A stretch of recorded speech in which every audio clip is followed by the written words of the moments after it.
Hello everyone and welcome to our channel Rama classes. आज आप सबको पता है कि आज टीचर्स डे है, तो रामा क्लासेस की तरफ से सभी स्टूडेंट्स को एक छोटा सा गिफ्ट, जो सपोर्ट आप लोग कर रहे हैं उनके बदले गिफ्ट कुछ भी नहीं है। और एज अ टीचर ये हर टीचर की जिम्मेदारी है कि अपने स्टूडेंट का सारा पता रखे और उनको अच्छी तरीके से उनको एक सही गाइडलाइंस प्रोवाइड करे। तो ये जो है ना एनालाइज, ये मैंने नहीं किया, ये बहुत सारे टीचर्स ने मिलकर एनालाइज किया। और उसके बाद लॉ सब्जेक्ट जो आपको सामने दिख रहा है, जो आईसीआई ने जो मटेरियल प्रोवाइड किया है उसमें से important question, yes you heard right, important question जो है वो बताए जाएंगे। अगेन मैं ये चीज़ कह रही हूँ कि ये एक एनालाइज है, तो आप सिर्फ इसी को पढ़ के जाएंगे, दैट इज़ नॉट फेयर। आपको सब पढ़ना है, बट ये जो है ये इंपॉर्टेंट क्वेश्चन है। बहुत सारी चीज़ें जो है वो इररिलेवेंट है from the exam point of view, तो वो आपको स्किप करना है। एंड ये एनालाइज है तो पढ़ना आपको सभी है, लेकिन ये इंपॉर्टेंट है, मोस्ट इम्पॉर्टेंट। मैं ये भी बताऊंगी कि ये मोस्ट इम्पॉर्टेंट है। तो ये एक छोटा सा गिफ्ट है आपके सभी को रामा क्लासेस की तरफ से, इससे आपको बहुत हेल्प मिलेगी। एंड एक चीज़ आपको जो करनी है, इस वीडियो को, स्पेशली इस वीडियो को आपको मैक्सिमम शेयर करना है, ताकि सभी स्टूडेंट्स तक की वीडियो पहुंचे। क्योंकि सबको पता है बिकॉज अब 2 मंथ्स बाकी है, हो सकता है बहुत सारे रीजंस की वजह से कुछ स्टूडेंट्स की प्रिपरेशन नहीं हो पाई हो, उन्होंने अब तक नहीं पढ़ा हो, तो माइंड ये वीडियो देख के उसके बाद हो सकता है ना कि उनको अच्छी प्रिपरेशन हो जाए। सो एटलीस्ट वो मार्क्स जो है, एटलीस्ट पास होने जितने मार्क्स उनके कवर हो जाए। So let's get started. तो सबसे पहले जो स्टार्ट है वो the Indian contract act, one of the important unit, तो हम इससे start. Okay, so first of all एक कॉन्ट्रैक्ट क्या होता है, एग्रीमेंट क्या होता है, ये आपकी नॉलेज के लिए है, ये आपको समझ में आएगा तो आपको आगे के क्वेश्चंस बनेंगे, बट ये कभी एग्जाम में नहीं पूछा जाता है। तो ये आपके बेसिक के लिए, ये आपको पढ़ना है, स्किप नहीं करना है, ये पढ़ना है। ओके, एंड यहाँ पे जो इसेंशियल्स दिए हैं वैलिड कॉन्ट्रैक्ट के, उसमें सबसे ज्यादा इम्पोर्टेंट जो है ये पॉइंट है कि इंटेंशन होना चाहिए लीगल रिलेशनशिप क्रिएट करने का। इससे 2 अटेम्प्ट में 4-4 मार्क्स के प्रैक्टिकल क्वेश्चंस आ चुके हैं, तो ये बहुत ज्यादा जरूरी है। तो यहाँ पे मैंने 3 स्टार्स भी की हैं। कभी भी यहाँ से इस पर्टिकुलर से डायरेक्ट क्वेश्चंस नहीं आया है, तो यही जो है यहाँ पे इम्पोर्टेंट है। बाकी सभी चीजें सिर्फ आपको समझने के लिए दी है, आपके अंडरस्टैंडिंग के लिए दी है, एग्जाम में कभी नहीं पूछी गई है। जो सेक्शन 10 में जो दिए गए हैं ना एसेंशियल एलिमेंट्स वैलिड कॉन्ट्रैक्ट के, ये सभी के ऊपर आगे यूनिट आ रहे हैं, तो इनको आपको यहाँ पे पढ़ने की जरूरत नहीं है, बिकॉज आगे आपको बहुत डिटेल में आने वाला है कि ये सब क्या है। Next thing is type of contract. ये है आपको नहीं पढ़ना है, क्योंकि आज तक ये नहीं पूछा गया है कि टाइप्स ऑफ कॉन्ट्रैक्ट बताओ कोई भी बेसिस पे, बिकॉज आप सीए कर रहे हो, नहीं ये कोई आपके बोर्ड के एग्जाम्स नहीं है, तो यहाँ पे आपको ये नहीं पूछेंगे कि टाइप बताओ। तो ये आज तक ना पूछा गया है और ना ही ये कभी पूछा जाएगा। Once you have to see all the difference between, जितने भी टेक्स्ट बुक में दिए एटलीस्ट इतना आप कर सकते हो।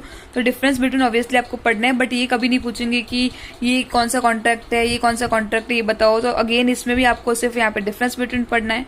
Now important point is offer. Offer से भी प्रैक्टिकल क्वेश्चन बनने के चांसेस हैं, तो ऑफर वाला पॉइंट पढ़ना है आपको। यहाँ पे डेफिनेशन अच्छे से समझनी है, हर एक वर्ड को आपको अच्छे से समझना है। आपको एग्जाम में ये सब भी नहीं पूछेंगे, क्लासिफिकेशन ऑफ ऑफर्स भी नहीं पूछा जाएगा, श्योर है। अच्छा, मैं डायरेक्टली अब ये बता देती हूँ कि क्या पूछेंगे, क्योंकि इससे बहुत टाइम वेस्ट हो जाएगा। तो आपको ये फिक्स्ड है, मतलब फिक्स मतलब एक अच्छा एश्योरेंस है इसको लेकर कि यहाँ से क्वेश्चंस आएंगे। इनविटेशन टू ऑफर वाला यहाँ पे पॉइंट है, और इसको डिटेल में एक्सप्लेन किया है यहाँ पे कि यहाँ पे डिफरेंस बिटवीन आने का चांस है। डायरेक्ट क्वेश्चन यहाँ पे इसका बन सकता है, अगर बन सकता है तो, difference between the offer and invitation to offer, तो ये आपको अच्छे से पढ़ना है। एंड उसके बाद जो एक इम्पॉर्टेंट डायरेक्ट क्वेश्चन में जो बनता है, एक डिफरेंस बिटवीन जो मैंने अभी बताया, और एक ये डायरेक्ट क्वेश्चन में आने का चांस है, अब तक आए नहीं है। ये एमटीपी आरटीपी में ये दिया गया है, तो माइट भी ये इस बार आने का चांस है। Modes of revocation of offer, तो ये इम्पोर्टेंट है। अदरवाइज इसमें मैं जितना मैंने बताया उसके अलावा कुछ भी नहीं आएगा आपको। Return as a return practice नहीं आएगा, बट अंडरस्टैंडिंग के लिए आपको समझना जरूरी है। एंड वन मोर थिंग कि जितने भी यहाँ पे क्वेश्चंस दिए हैं ना बैक में प्रैक्टिस के लिए, वो आपको सारे परफॉर्म करने हैं। तो यहाँ पे ओवरऑल आएगा एक रिलेशन वाला, इंटेंशन वाला होना चाहिए, फिर offer and invitation to offer and revocation, इसके अलावा कुछ भी नहीं आएगा यूनिट 1 से। यूनिट 2 जो कि कंसिडरेशन है, ये पूरा का पूरा यूनिट 2 इम्पोर्टेंट है। इसमें से गारंटेड आपको प्रैक्टिकल क्वेश्चंस बनेगा, कंपलसरी है, फिर 4 मार्क्स का या फिर 5 का या फिर 6 का। तो ये यूनिट तो आपको सिर्फ 2 to 3 पेजेस का है, ये यूनिट तो आपको स्किप ही नहीं करना है। आई गारंटी यू दैट 4 या 5 या 6 में से तीनों में से किसी एक पे प्रैक्टिकल क्वेश्चन इस यूनिट पे बनेगा ही बनेगा। यूनिट 3 में से जो आपको पढ़ना है वो ये है कि मेन इसमें जो माइनर वाले पॉइंट में एक यहाँ पे लायबिलिटी फॉर नेसेसरी, यहाँ पे प्रैक्टिकल क्वेश्चन बनने का पूरा चांस है, एंड लायबिलिटी फॉर थॉट्स। इसके अलावा इनमें से प्रैक्टिकल क्वेश्चंस नहीं बनेंगे ये दोनों, और एक ये इंपॉर्टेंट है, minor can be a beneficiary और can take part out of the contract. Free consent वाला पूरा का पूरा टॉपिक आपको पढ़ना है, पांचों के पांचों जो यहाँ पे दिए है ना, कॉर्शन, अंडर इन्फ्लुएंस, फ्रॉड, मिसरिप्रेजेंटेशन और मिस्टेक, पांचों के पांचों इंपॉर्टेंट है। मिस्टेक थोड़ा सा ज्यादा इंपॉर्टेंट है, तो आपको एक मिस्टेक और एक अंडर इन्फ्लुएंस, फ्रॉड, ये तीनों थोड़ा ज्यादा ध्यान देना, बाकी इन दोनों में तो कुछ इतना है भी नहीं। इन यूनिट 4 आपको जो मोस्ट इम्पॉर्टेंट है ये कि बाय वूम अ कॉन्ट्रैक्ट में बी परफॉर्म्ड वाला पूरा पॉइंट मीन्स 1.64 और यहाँ पे 1.65 में सिर्फ यहाँ तक जॉइंट प्रोमिसर तक, उसके आगे ये सब नहीं पढ़ना है। एंड फिर सेक्शन 42 से लेके 45 तक इम्पॉर्टेंट है, बाकी जो नहीं बताया है वो सिर्फ आपके नॉलेज के लिए, एग्जाम में अब तक तो क्वेश्चन नहीं आया है उसके ऊपर। ये जो 4.7 में जो दिया है ना, इसको एक बार MTP-RT में PV में डाला था इनको, तो इसको एक बार देख लेना, बट अब तक पूछा नहीं है, बट मुझे नहीं लगता है कि ये पूछा जाएगा, बट एक बार आपको एक बार देखना है इस पर्टिकुलर टॉपिक को, राइट। एंड उसके बाद डिस्चार्ज ऑफ अ कॉन्ट्रैक्ट, तो यहाँ पे ये यूनिट भी हुआ खत्म। यूनिट 5 से आपको एक प्रैक्टिकल क्वेश्चन 100% आने वाला है, तो ये भी एक इम्पॉर्टेंट यूनिट है। इन सूट फॉर डैमेजेस में 2 damages, ordinary damages and special damages, इनके ऊपर प्रैक्टिकल क्वेश्चन बने हैं, बहुत खतरनाक बने हैं, तो इन दोनों को आपको बहुत ध्यान से पढ़ना है। और ऑर्डिनरी डैमेजेस में और स्पेशल डैमेजेस में बहुत सारे स्टूडेंट्स को बहुत सारा कंफ्यूजन है, तो वो भी अगर आपको नहीं आता है तो आप कमेंट सेक्शन में कमेंट कर देना, तो मैं उस पर भी वीडियो बना दूंगी। ये थोड़ा सा इम्पॉर्टेंट है, क्वांटम मेरिट, तो एक बार अब इसको भी देख लेना। मुझे नहीं लगता आता है, बट ये थोड़ा सा इम्पॉर्टेंट है, तो इसको स्किप मत करना। इन यूनिट 6 में जो है डायरेक्ट क्वेश्चन आया है, MTP-RTP में डायरेक्ट क्वेश्चन आया है। आज तक अब तक इस पे कभी भी प्रैक्टिकल क्वेश्चन नहीं आया है, डायरेक्ट आया है, या फिर आपको इसके बारे में पूछ लेंगे या फिर आपको इसके बारे में पूछ लेंगे, तो इसको आपको करना है, तो आपको दोनों ही करना है इसमें। नाउ इन चैप्टर 2 यूनिट 1 में थोड़ी सी चीजें आपको पढ़नी है, बाकी सब आपके अंडरस्टैंडिंग के लिए दी गई है। एंड उसमें आपको पढ़ना है एग्जिस्टिंग गुड्स, और उसके अंदर ये तीनों गुड्स, या फिर मैं कह दूं कि पूरा का पूरा आप क्लासिफिकेशन ऑफ गुड्स पढ़ना है आपको। डिलीवरी पे क्वेश्चन आया गया है, उसके टाइप्स पे आया है, तो आपको ये वाला पॉइंट पढ़ना है। एंड उसके बाद direct section 7, section 8, section 9 and 10। Section 9 and 10 इतने इंपॉर्टेंट नहीं है, बट सेक्शन 7 एंड 8 बहुत इंपॉर्टेंट है, तो इनके ऊपर प्रैक्टिकल क्वेश्चन आने का चांसेस है, तो ये आपको अच्छे से पढ़ने हैं। यूनिट 2 की अगर बात करें तो कैवेट एम्प्टर वाला, इम्प्लाइड कंडीशन एंड वारंटी, अगर ये तीनों हम करेंगे ना तो ये पूरा यूनिट ही कवर हो जाएगा, बट इसमें से प्रैक्टिकल क्वेश्चन कहीं से भी पूछ सकते हैं, तो ये तो करना ही पड़ेगा आपको। This is unit 3। यूनिट 3 मैंने अभी देखा, यहाँ पे कभी कहाँ से क्वेश्चन पूछा गया है, कभी कहाँ से, तो इस यूनिट के बारे में एग्जैक्टली मैं आपको नहीं बता सकती, बिकॉज मैं कुछ भी ऐसे वैसे करके नहीं बता सकती। हमको जब बताया था तभी भी ये कहा था कि यूनिट में से कहीं पे भी कुछ भी पूछ लेते हैं, तो मैं अगर आपको बोलती हूँ स्पेसिफिक आप ये पढ़ो तो फेयर नहीं रहेगा। तो आई थिंक एक बार आप इस यूनिट में आप पूरा अंडरस्टैंडिंग कोई वीडियो के थ्रू कर लेना, तो आपको ज्यादा अच्छी तरीके से क्लैरिटी हो जाएगी कॉन्सेप्चुअल।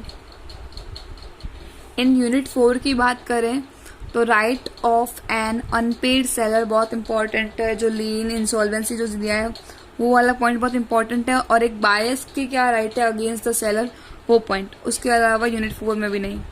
इन चैप्टर 3 यूनिट 1 के अंदर मुझे कुछ लगता नहीं है पूछने जैसा फाउंडेशन लेवल पे, लेकिन ये जो BCK में आपका है, या नॉलेज वाले में BCK में आपका है, यहाँ पे पार्टनरशिप के बारे में यूनिट 1 में दिया गया है।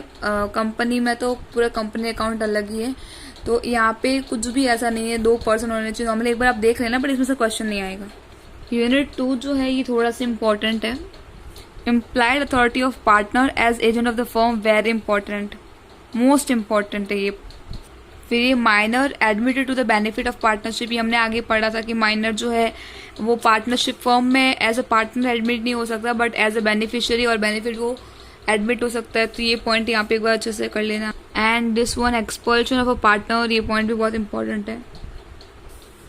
ये जो यूनिट 3 है यहाँ पे कभी भी प्रैक्टिकल क्वेश्चन इस पर्टिकुलर चैप्टर से नहीं पूछा गया है, सिर्फ और सिर्फ थियोरी क्वेश्चन आएगा, 4 मार्क्स का प्रैक्टिकल क्वेश्चन नहीं आएगा। And that particular theory question में से ये कॉन्सिक्वेंसेज ऑफ नॉन रजिस्ट्रेशन आने का फुल ऑन चांस है। And this one two modes of dissolution of firm, that's it, उसके अलावा कुछ नहीं आएगा। एंड ये हमारा यूनिट 3 भी कंप्लीट हो गया यहाँ पे। इन दिस चैप्टर 4 छोटा सा ये चैप्टर है एंड इसकी जो अंडरस्टैंडिंग है वो आई थिंक वो सभी बच्चों को होनी चाहिए, बिकॉज आप इंटर लेवल पे जाओ, आपको बेसिक नॉलेज नहीं है, फिर आप इंपॉर्टेंट के थ्रू जाओ, तो मुझे लगता है कि ये यूनिट जो है वो पूरा का पूरा अगर आप पढ़ते हो तो अच्छा है, बिकॉज इसमें कुछ ज़्यादा है नहीं पढ़ने के लिए और पूरी अंडरस्टैंडिंग होनी ज़रूरी है। बट अगर आपको लगता है कि फिर भी आपके लिए डिफिकल्ट है and you need important questions, तो फिर आप एक बार कमेंट कर देना, तो मैं उनको पर्सनली मैसेज करके मीन्स कमेंट सेक्शन में ही पर्सनली उनको टैग करके बता दूंगी कि क्या पढ़ना है चैप्टर 4 में से भी। And last chapter companies act में 13 मार्क्स का ये चैप्टर है, उसमें से ज़्यादा इसका जो वेटेज है ये प्रैक्टिकल क्वेश्चंस का है। तो one of the most important, बहुत इम्पॉर्टेंट टॉपिक है 1 पर्सन कंपनी। इसको आपको बिल्कुल भी स्किप नहीं करना है। इस बार मुझे बहुत ही लग रहा है कि ये आने ही वाला है, तो प्लीज़ इसको तो बिल्कुल भी स्किप मत करना। एंड एज वी नो कि यहाँ पे अमेंडमेंट्स आए हैं होल्डिंग एंड सब्सिडरी कंपनी के, तो नहीं आ सकता, बट एज ए न्यू उन्होंने डाला है, तो एक बार आप इनको भी देख लेना, holding and subsidiary companies and one more is that small company. तो इन तीनों टॉपिक को, कंपनीज में 3 चीज़ों को आपको देखना है। अब इसके आगे से क्या पढ़ना है वो देखना। Memorandum of association, doctrine of ultra vires, इसमें से एक पे पक्का यहाँ पे प्रैक्टिकल क्वेश्चन बनेगा 100% श्योर, तो इन क्वेश्चन को आपको करना है।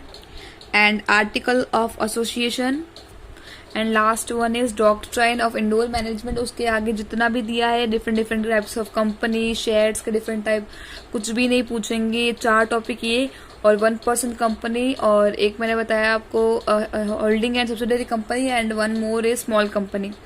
इसके अलावा कंपनी में भी कुछ नहीं है, बट मैं आपको प्रीफर करूंगी कि यूनिट 3, यूनिट 4, यूनिट 5 आप तीनों चैप्टर बहुत चीज़ें पढ़ना, क्योंकि इन तीनों में से अगर आप मैं जैसे बता रही हूँ वैसे पढ़ोगे तो यू फिक्स है आपका कि 60 में से 40 to 45 आप इजीली स्कोर करोगे।